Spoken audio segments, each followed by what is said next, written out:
Welcome to The Kid is in School, where we talk about whatever we want since our kid is not here to interrupt us. But we don't have a lot of time before the bell rings, so let's get right into it. Happy New Year! Yes, well, we're in 2023 now. It's 2023. That's how I like to greet people on the street when everyone's like, Happy New Year. I'm like, Happy New Year! Like the confetti just fell.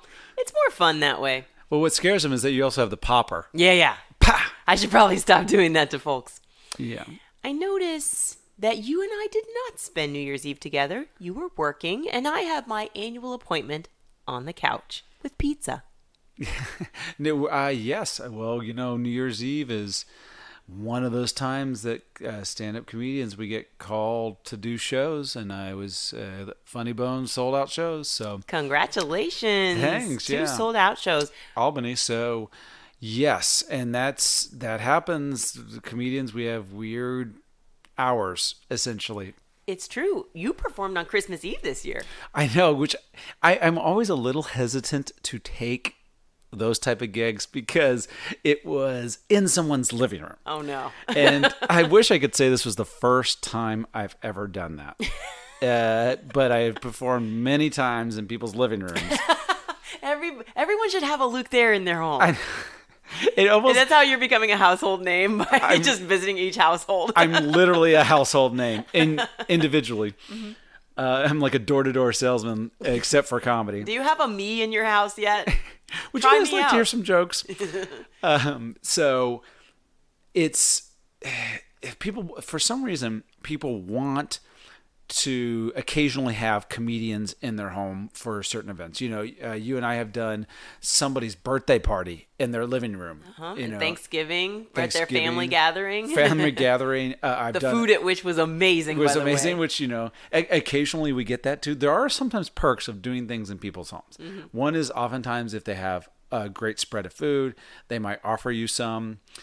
Something I've learned though is I believe that Thanksgiving one sorry, go on. I'm going to make a joke about that in a second. Yes, I was going to say, instead of getting there early, I don't do that anymore. Because I used to get there early, eat the food, and sit around and talk to people. Now I'm like, when do you want to start this? 8 o'clock? Okay, I will be there at like 7:59, and then we can just start. And then if you're invited to participate with the food, that's fine. No, I just like the idea of sometimes they even give you their food. So it's like other times you're just in the butler's pantry waiting in a closet. The whole thing. So they let you out. To anyone that doesn't know anything about comedy and what it's like to be in this world, that must sound like just the most bizarre thing. And the most depressing form of Hollywood is just performing in people's homes, hoping that they give you some of their turkey. You're a step above their pet. The pet, they give the food. Yeah, well, that's what happened at this Christmas Eve party. Was not only was I performing in their living room, but they had dogs. And at one point, they just handed me the dog. And I performed. I saw that picture. It's a Pomeranian. Yes. A comedian Luke, you can see the picture of me doing this. Wow. And so I just performed with this dog in my arm probably for like 5 or 10 minutes. Mm-hmm. And then, I kind of, it was towards the end of the show anyway. And it was actually kind of fun. I think it just is a testament to what a calming presence you have. The dog looks like he's fallen asleep in my arms. Because I think do you remember this when we took improv classes years ago? They said something like, don't make a sketch with animals on stage. You always think it's going to be great, but then the animal pulls focus. I don't know. I don't remember if I heard it there or if I heard it doing on-camera work or something of like, you need a pet that's trained and has a trainer off camera. Like, there's something about do not work with live animals. It won't go how you want. I think that's an old show business adage is like, don't work with pets or kids. Like, exactly. They're always going to overshadow you or something. Yes, like that's it. So not in the case of Mr. Luke Thayer. Not in my case. The Svengali. Everybody just hands you their parrot, their snake. You're just covered with animals. Not only am I the comic that's now performing in living rooms, I'm performing with their pets in the living room. Yeah, it's weird gigs they pop up like that. I've done birthday parties. There are certain gigs where I've just said, I'm not doing those. You know better. Yeah. I hate weird gigs in the moment. I love talking about them afterwards. And, and I dread them ahead of time. Like, ooh, this might be bad. And then sometimes it's fun and great. And sometimes it's uncomfortable. But afterwards, it's always hilarious. There's so many. Like, the type of gig I won't do anymore. Yes. Is children's birthday parties. I got roped into a couple of those, and where it's like, because kids don't get stand-up comedy. And right. It's not because they're dumb or unfunny. It's just that they're too young.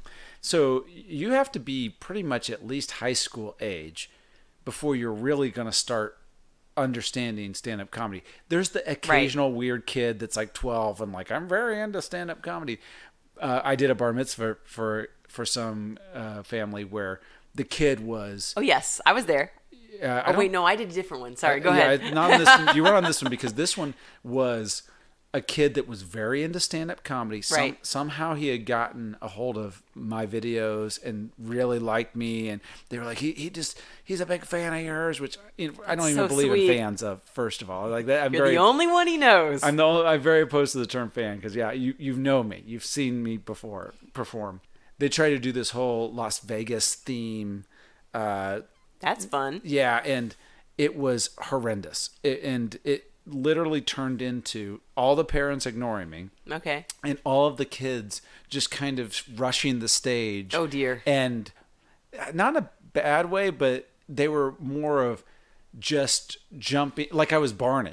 Sure. Where they're kind of like poking at me and having fun that way. Mm-hmm. And so at one point I was just laying flat on the stage and just going, wow. talking into the mic going, how much time do I have left to do here? Laying on your back or on your stomach? On my back. I was just kind of like, this. That sounds like fun. They didn't jump on me at that point. They were just kind of sitting nearby, but I was just like, and they're shouting out stuff, and I would try to answer their questions. So it was so chaotic you couldn't get your thoughts out, so you were just going with the flow. It was so chaotic there was no point in getting I did a children's birthday party, but not as a stand-up comedian. Although I did say just a second ago I did the bar mitzvah. That was, if you're hiring a comedian for a bar mitzvah, your kid likes comedy. Like, that's the reason you did it. Or the mom likes it. But you might remember this. I dressed up as Princess Tiana. Oh, yeah. From The Princess and the Frog. It was very early. Because we knew a fellow stand-up comedian who worked as a party clown. And she was like, you would be good for this. And she was right. I looked beautiful. She's like, you're black. This princess is you black. You can fit this costume. We need that. Yeah. No, but I just like the idea. I don't know what the analogy is I'm thinking of, but when someone, like a model scout, you've got what it takes to be a party clown. And so I was recruited. And that was a fun experience. I really thought it was novel to dress up as this princess and be in character. But it was not like the singing telegram I've seen on film where you get to pop in, dazzle, and leave. It was, you're going to be here for 3 hours, mingling and then entertaining and not doing stand-up. So I essentially I don't even know what I did. It's been so many years, but told a story, chatted with the kids. The kids were all seated, cross-legged, facing me, and I was trying to hold their attention. But I remember thinking at the time, I'm exhausted. And, being a party clown, you must have so many tricks in your bag. But being a princess, you're just in character. I was starting conversations. Kids weren't coming to me with questions. If they interviewed me, I could have answered. Yeah. But instead, I was just like, what's your favorite color?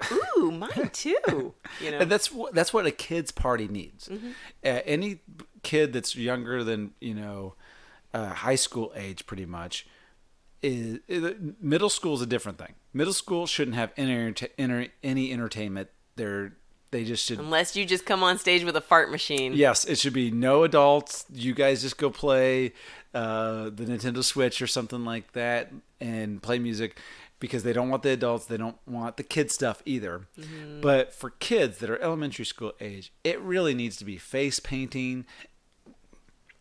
Excuse me. Mm-hmm.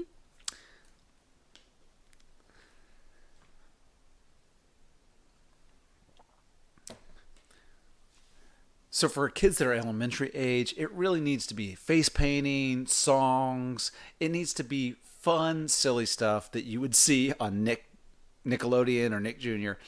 It shouldn't never hire a stand-up comic for this stuff. This is why kids are primed with those bus field trips to the ballet, to Peter and the Wolf musicals, where you have to sit for 20 minutes in the dark and be quiet, and then you get bussed back to your school where you get to shake your sillies out, because you have to prime them. You have to like walk them through the steps of, this is how we behave in a public setting. Yeah, there's a whole... They don't have time to listen to your ideas. No. That's what comedy is, essentially ideas. They're supposed to be full of surprises that make people laugh.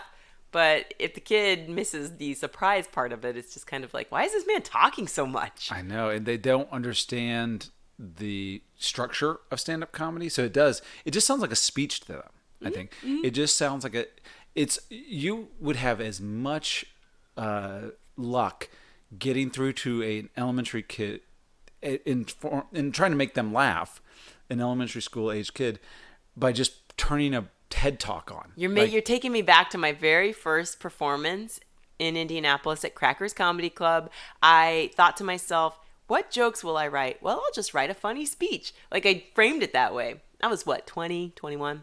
And so and then I learned right away, like after a few more sets of like, oh, it's not a funny speech. You have to make a conversation where you've left moments for people to laugh, and then that laughter fuels the next point. But one kid's party we did nail was our own daughter's recently, because we gave her a surprise party. Yeah, and that is what a child needs. You need to just surprise them and then let them play. Oh, yeah, it was very basic. It was like, surprise, and now eat snacks and have cake and sing and presents, and then everybody goes to a playground, I think is what we did. Yeah. So there was no structured, everybody look over here now. Anytime you have to say, attention please, in a room full of people, in a room full of children, it's going to be chaos. No, but I think we nailed it because we provided ice cream cake. And we provided, which I know you're not. I just made a face at ice cream cake. She made a stink face, which...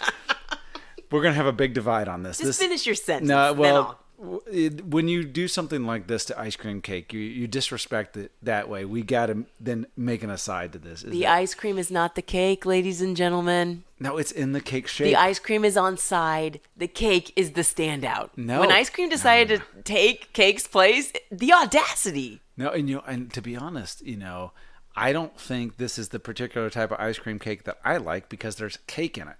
This one had a layer of cake and then ice cream on top and then the ice cream shell on the outside. Meaning the cake was frozen. Yes. So if you don't like the texture of frozen cake, you wouldn't like this ice cream cake. And look, we all have our different requirements for what we want out of a dessert, a birthday treat, a cake. I like the ice cream cakes like the way Dairy Queen had them when I was growing up. They have like little crunchy things in the middle. And crumbled cookies. I think cookies and cakes and pies in the middle, and a layer of fudge. It's got to have that layer of fudge. That fudge is nice. Yes, and then it's got two different types of ice cream. Usually, it's got like the top ice cream above the cookies and above the fudge. Let me tell you something. The lower one. Let me tell you about this layer of ice cream. It's rock hard.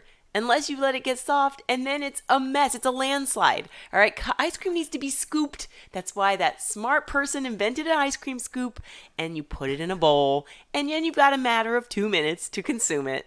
So forking at it with a cake, just jabbing a fork into it? Sorry, I said forking at it with a cake. What I mean is jabbing at it with a fork. Caking at it with a fork. Caking at it with a fork? Yeah, which, by the way, with the way I say cookies, you say scoop. Scoop. I do not.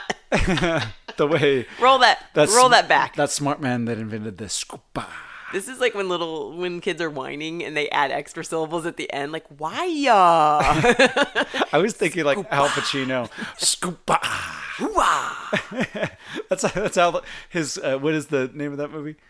Scent of a Woman. Scent of a Woman. That's how he asked for an ice cream scoop in Scent of a Woman. Give me the scoopa. Very well. Very good. It's not an episode if I haven't done an impression of a white man from the 80s. I think that movie might have came out in 1990. You're right, actually. Yeah. Chris O'Donnell, very young. Not as young as he was in Men Don't Leave. I've lost Luke. Yes, but not as old as he was in Batman Forever. So. Oh, Batman Forever. I know this is not... When he was playing somebody younger than he would have been in... I think you and I have a debate, and we might have to save it for another episode, about how Val Kilmer was a great Batman and, in your opinion, not a great Batman. Is that right? The movie wasn't any good. Oh, it's so good. They caught me right at my prime. No, you just like that Kiss from a Rose. You're absolutely right. And the U2 song was pretty good, too, in that. The only thing I would have needed is Kim Basinger in Nicole Kidman's role, because her character was very breathy. You remember that character she did? I don't know if I've ever seen Batman Forever all the way through. No, I'm sure I have. But the disrespect. It was just so not good. Like, the original Batman, loved it. As a child, that was my favorite movie. I told the story, I think, before, where it's like I snuck into this No thing. contest. And then Batman Returns. Ugh, the Penguin. I liked it, and I think I saw that on VHS. I think I got that one as a VHS. The coolest part about Batman 2 is Paul Rubens playing the Penguin's dad, and nobody's saying anything about it. I was like, that's Pee Wee Herman. Well, that's why they weren't saying anything about it, is because it came at a time where he was Paul Rubens now, and he had already gone to prison. That's or whatever that scary man from the newspaper. Shoot, every time I like to try to do a nice Pee Wee tribute. Oh, that was Pee Wee? I thought it was just a kid talking about Pee Wee. No, that was my kid. That was me as a kid talking about Pee Wee. No, every episode we seem to mention Pee Wee, but then it turns dark, and I can't include that clip and then tag Pee Wee Herman. It's tough. The man's a legend. He is a legend. He's incredibly funny. He is somebody who could have been doing children's parties. He would have been great. Oh my goodness. We don't have time to talk about what Pee-wee's Playhouse meant to me. But I will say that, and let's get out of Batman, because I really do want to spend a whole podcast talking about... Save it for the Batman podcast. Why Batman Forever was the best Batman. It's not mentioning the first one. There's only one worse than that. Okay, which is? That's Batman and Robin. Yeah, but doesn't that have Mr. Freeze, Arnold Schwarzenegger, and the Riddler?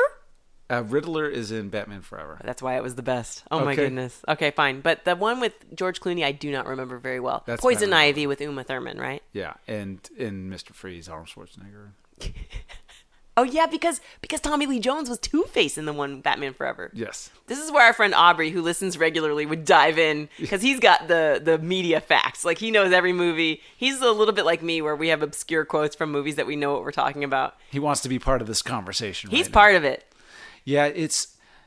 Well, I heard a story about Tommy Lee Jones in that. Yes. Is that apparently he did not care for Jim Carrey very much and did not like his acting style. What a shame. And just hated the man, because I heard Jim Carrey tell a story where he saw him shortly after that in a restaurant, and he went over to say hello, and he saw like Tommy Lee Jones like shaking, going, oh. He was so angry he was shaking. Yes, and he was like, hey, what's wrong? And he's just like, I just can't tolerate you at all. I believe he said, I can't tolerate your buffoonery. I love that word. It really does apply to Jim Carrey. That's buffoonery. You know what? Seeing someone on screen when they're on is so enjoyable. Seeing someone in real life who is on is exhausting. It drains you. They are emotional vampires. Well, it's very important as a comedian that when you're off stage, you either turn it off or you make it inclusive with other people so they feel like they're being funny too. Just being funny at people. That's your pet peeve. It just starts to wear on people, especially when you're in a group of comedians. There's occasionally I will come in contact with a comedian like this. For the most part, we're all very jovial with each other, and we try to make each other laugh, and we're joking around, and we give to each other laughter. Yeah, you punch. I was gonna say you punch each other in the face. You just punch each other in the face. No, I was gonna say you punch up each other's jokes, but that's not even accurate. You guys joke. You build on each other's jokes. Yeah, you build on each other. But then there's occasionally somebody that comes into the mix, and it's just they're all about them. Yeah, they'll say, I was at the grocery store, and you take them seriously, and you're like, oh yeah, what happened? And they're like, and the apples rang up as oranges. And I said, aren't you glad it isn't banana? And you're like, wait, that didn't happen. You know what I mean? You start getting irritated. Yeah, occasionally you'd be like, are you doing your act right now? You're like, what is going on? Yeah, you were allowed to be ad-libbing here, but you're not allowed to do your act, especially maybe from 3 albums ago. It's like, you can't be doing... The other pet peeve I have is when people say this more than 3 times. I do a bit about this. Like, you're having a normal conversation, cats come up. I do a bit about cats. It goes like this. That's fun. Then they do it again. I have a bit about my mother-in-law. It's like, okay, well, save your bits for the stage, please. Yeah, you're not you're not performing for us, right? You're not supposed to be. And I know that impulse because I want extra credit for having thought of this topic already, but I also know not to say it because it's like a you had to be there thing. Yeah, I think you are allowed to do that once in a conversation. Yeah. But if you are now doing it multiple times, then it's like, no, now you're just doing your act again. You know? You're wearing me down, buddy. Yes. And we love you and we get it. We're in there with you. The other pet peeve is audience comments after shows. Mm-hmm. Like one I got recently was, this was supposed to lift me up. My husband says women aren't funny, and I liked what you did tonight. Yes. So I'm like, did he say it before or after the show? An audience member came up to you and said that. She's left out the vital detail of what did your husband say after he saw me? Yes. Yeah, well, that's the thing is that people sometimes come up after shows, and I don't know. I think because maybe they think that because we're comedians and that we joke, that they can joke with us. Mm-hmm. Or just be honest with us because we're being honest on stage or something like that. That's the thing that's crazy, yeah. And so you'll have people say things like, oh, well, this, I didn't like this, or you really should do this. Or an example would be in a joke that I talk about my glasses or being nerdy or a fat kid or something like that. Mm-hmm. And they'll be like, you're still fat. And it's like, wait, what? You're just insulting me. Like, you aren't performing for me. You are just insulting me. I did that to a friend who was in comedy, and I was like, you should do a bit about how you look like... Do you want me to say the celebrity? It didn't look like him, by the way. He didn't agree. Go for it. I said, why don't you talk more about how you look like Katie Lang? And he said, what do you mean? Yeah. And I was like, nothing. Never mind. No. Yeah, that's a tough one. I wanted to get out of that immediately. Yeah. Well, that's the thing. It's anything that is an insult. You got to be careful with saying that to a comedian if they haven't come up with it. Think about, that they might not agree with that perspective. Yes. And but I've had that, In fact, I incorporated one into my act. I'm trying to use this as an example of what we were just talking about. I do a bit about that in my act. Yeah. That's fine. Do it. No, you're only one strike. Yes. Just don't do it 2 more times. But yeah, people come up, but you've had people come up to you, old white people say, I want to touch your hair. Oh my goodness, yes. If I say on stage, no, you can't touch my hair, but yes, it does feel like cotton candy. Someone else truly after the show goes, I'll touch your hair. And I was like, but I truly don't want you to. And would you ever want someone to grab at your head? Then he went up and yanked, ding, ding, ding, like pulled a coil like a bell. Mm-hmm. And it's just, No, I didn't flip out, but I was just like, yeah, good for you. I know. And I think that people somehow they think that that's okay because maybe they start to feel like they know us after us performing for them. Yeah, it wasn't a challenge, sir. I wasn't like daring you on stage. It was just part of the joke. Yes, absolutely. And people don't get it. They don't get it. And we as comedians usually give grace with that. Like, oh, okay, mm-hmm. Thanks, But every show and these are people that like you. Yeah, that's when they want to relate to you. It's worse when they disagree with what you said morally. Like what you said about your dog. I'm taking your joke out of context, but let's just imagine you said having an animal is so expensive, it'd be better to put him down, or it'd be cheaper to put him down. That's a classic concept that everybody can relate to. We've all felt that way, and yet someone being like, "How dare you?" Yes. Your animal should be taken from you. Yeah, well, that's the thing. People will definitely start to. I think that maybe they just have literal brains or something like that, mm-hmm. and so. I mean, yes, they have literal brains. They literally have brains. But like you were just having a literal-minded moment moment. You took yourself too literally. Yeah, they're just think of things too literally. And so they think because you're making a joke that you're not making a joke, you are making a factual statement mm-hmm. about this is what I am going to do. And it's like, no, there are things called satire, there's irony, there's all sorts of tools that we use in our comedic toolbox that is not necessarily we're saying exactly what we believe or actually want to do. Right, right. Yeah, I mean, yeah, maybe a disclaimer would help. Yeah, well, Some people laugh at themselves after their punchline to show that they were just kidding. Sure, If it's not enough that the audience is laughing, they'll just be like, I'm stupid. laugh. They'll hit the microphone. They'll do lots of things just to maybe to indicate, like, please don't rush the stage.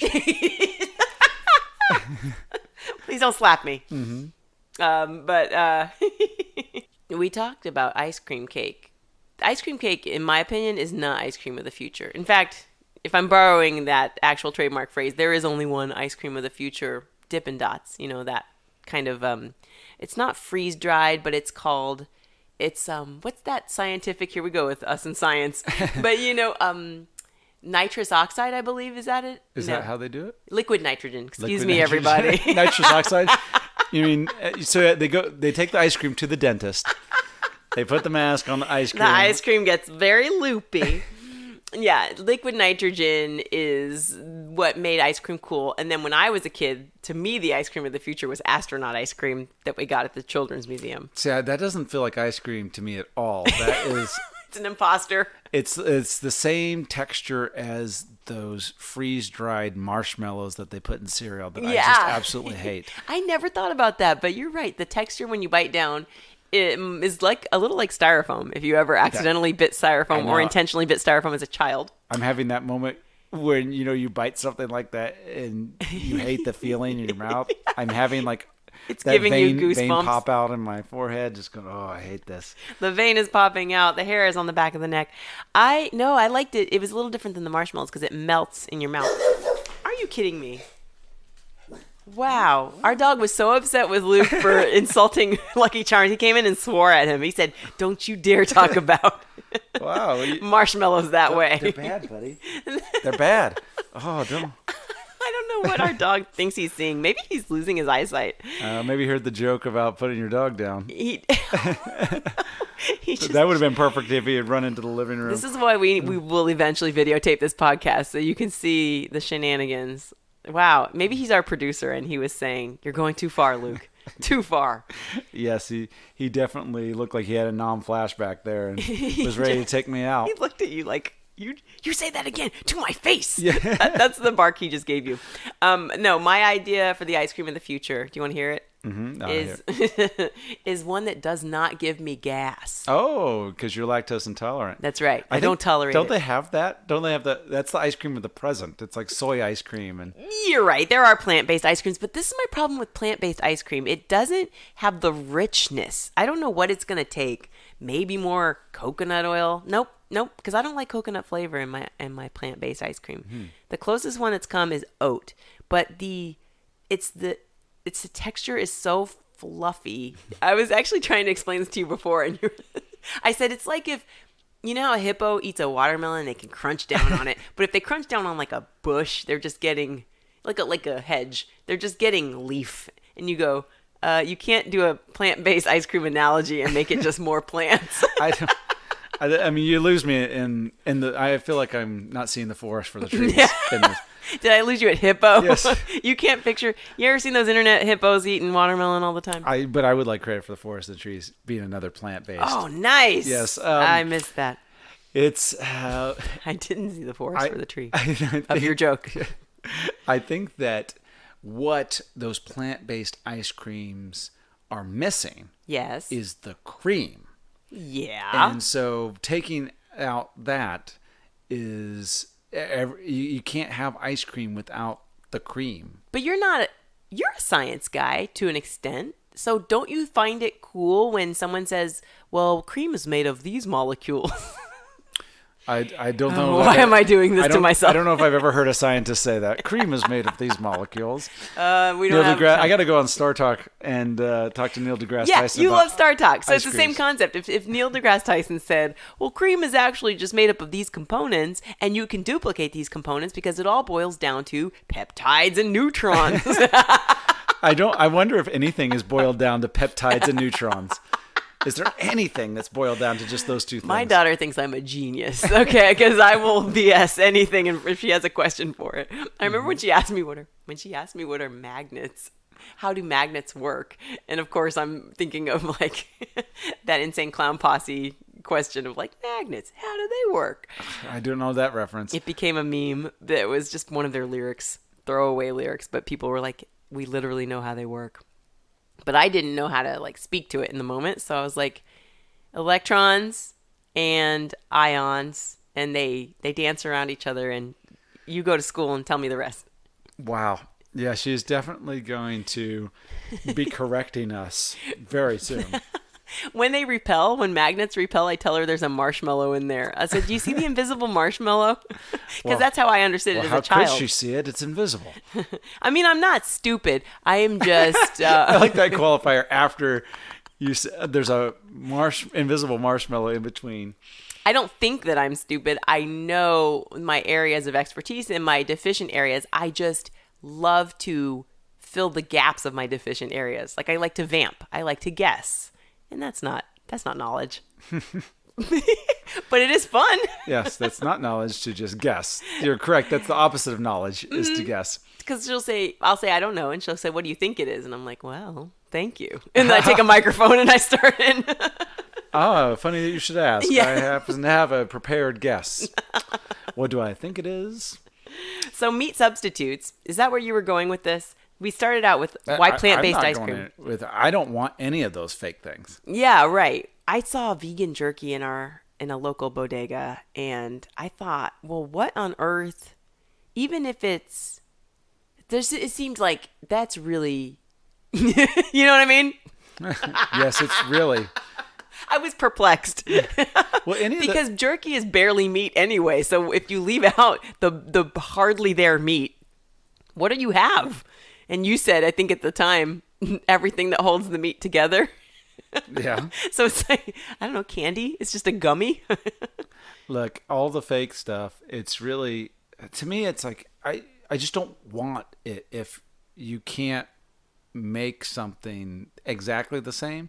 I don't want these approximations of it. It's like, look, if my body cannot handle it, like I cannot eat walnuts or pecans. I am allergic to them. Mm-hmm. I don't need something else that they've turned into the shape of a pecan or a walnut. Like I don't need that. I want to be on board with this, but I pity you. I pity that perspective. Remember in The Matrix when Joe Pantoliano was like, I know this steak's not real, but it tastes like a steak. I guess. I wanted his steak. Look, we've taken this hoof from a cow and molded it into the shape of a pecan. Yeah. And we've roasted it, and you won't be able to tell. Now, no one's done that. No one has taken meat to make into a planet. Have they done that? Wouldn't that be wow? Maybe that we just came up with something is to reverse it for the paleo keto crowd.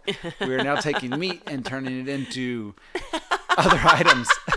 That's really clever. Hello, sharks. Yes, I'm here to pitch Luke Thayer's idea. Yeah, you see those soybeans? They're actually made from a pig. Those are really. That's pigtail. Really bacon. Yeah. That's disgusting, and yet I think it has legs. No, literally. It literally has legs. Oh, we've got a couple of those fun references in this podcast. Do you have any New Year's resolutions? Oh, no, I don't really like doing it. But, I had a different idea for this year is to do New Year's resolutions for other people. Okay. Like, wouldn't that be much more fun if you could just do them for other people? Like, you know what your New Year's resolution is? You're going to lose 35 pounds. Not me, you. Yes. Not only do I think that's a great idea, my version of that growing up was if I could Freaky Friday switch with this person for one day, I would make them get a haircut. You start listing the things about this person you want to change. You just do a makeover for them? Like, I would give them a makeover, show them what it's like. I always make a resolution. In fact, this year I have 5 to 10 resolutions. I've never had as many as I have this year. 5 to 10 resolutions. That's not a resolution. That is a life coach makeover that somebody should be hired I'm life for. Coaching myself. In fact, I'm curious to hear if you stick to your own resolution of giving other people one, what you would give to me, and if it's on my list, my extensive list. Well, I don't know how I could improve you anymore. Aw, thank you. Here's my idea. Meditate. Don't you think I should meditate more or at all? Meditation doesn't click with me. I don't get the idea of sitting and being quiet and just thinking. It's like I do that already. I don't. Well, I'm under the impression that too much screen time has made my attention span awful and made my mood dip. And so maybe just not having a phone in front of me is meditation. What we call meditation is really just life before phones. Maybe. We were all naturally meditating by being quiet. You see those pictures where everybody's just staring because it took so long for a photograph to be taken. That was meditative. That's what meditation looked like. People who used to sit on the porch when it rained. They just stare. They would just stare at the rain. They were just enjoying rain. That was meditation. What else did people used to do? My grandma used to crochet blankets for hours on end on her lap. Yeah. That's got to be. So I felt like we've moved past meditation.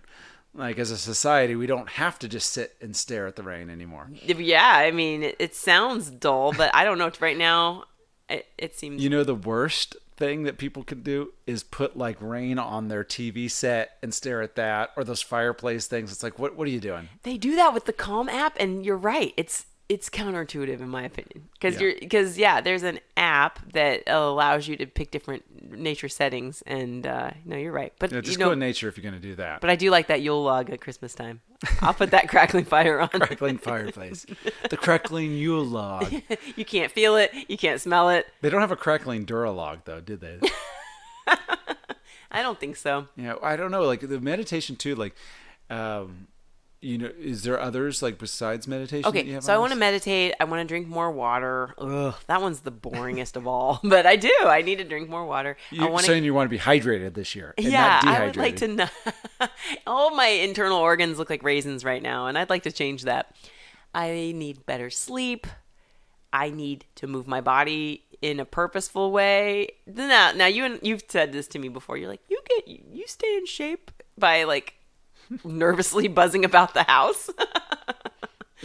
But so I am on my feet all day puttering. I call it puttering, but that's not the same thing as running a 5K. What if you do a 5K by just going in and out of your own bedroom you should 80 times a day? Check the app.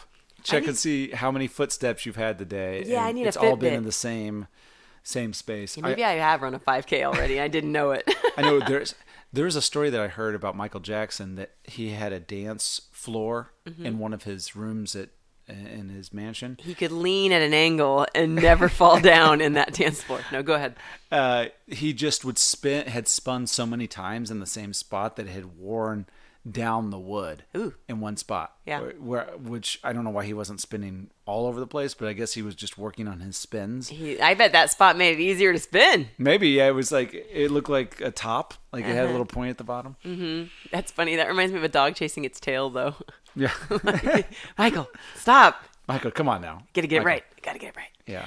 I've never, that also makes me visualize is people who can spin a basketball on their finger. I always thought there was a trick. It was like a magic trick, and no one could really balance it on the fingertip. Can you do it? I can't actually do that, but I believe that my brother-in-law can, and I believe it's science. It's what is it? Centrifugal. Oh boy, centrifugal force. I don't know. I think it's ions and particles and peptides. Putting those together. I think I'm saying that right because I'm pretty good at spelling. Centrifugal? So, centrifugal. So CENTRIFUGAL. Centrifugal.